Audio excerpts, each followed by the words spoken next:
Est-ce que tu doutes de tout en ce moment? Tu doutes de toi, tu doutes de ton projet, de tes décisions? Tu as l'impression que chaque idée a son contraire, que rien n'est sûr?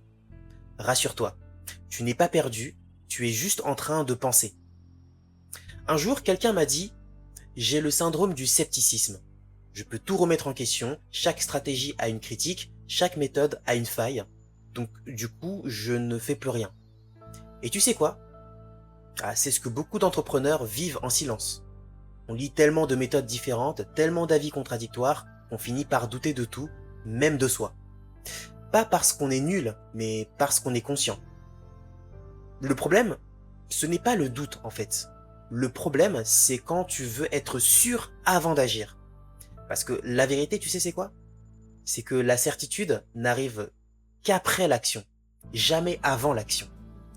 Tu peux lire, analyser, comparer autant que tu veux, mais tant que tu ne testes pas, tout reste juste théorique. Le doute n'est pas ton ennemi.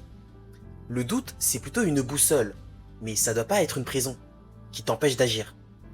Il y a deux types de doutes.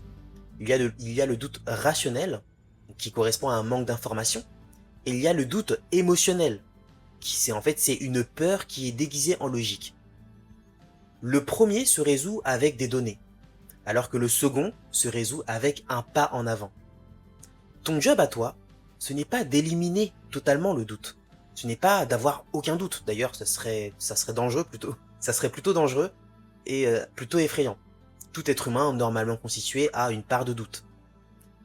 Mais ton but, c'est pas donc de supprimer totalement ton doute. Ton but, c'est d'apprendre à douter juste assez pour réfléchir, mais pas trop pour t'empêcher d'avancer. Quand tu doutes, écris ce qui te bloque. Ça permet de vider l'émotion. Sépare la logique de la peur. Et enfin, teste un mini pas. Le feedback, c'est ça la seule vraie clarté. En faisant et en expérimentant, eh bien, tu vas emmagasiner de la connaissance, de la compréhension, et donc tu vas avoir un retour du réel dans ta manière de réfléchir. Donc tu n'as pas besoin de croire à 100% pour agir à 100%. Tu as juste besoin d'espérer suffisamment pour au moins essayer. Donc le doute devient dangereux en fait seulement quand tu lui donnes le volant.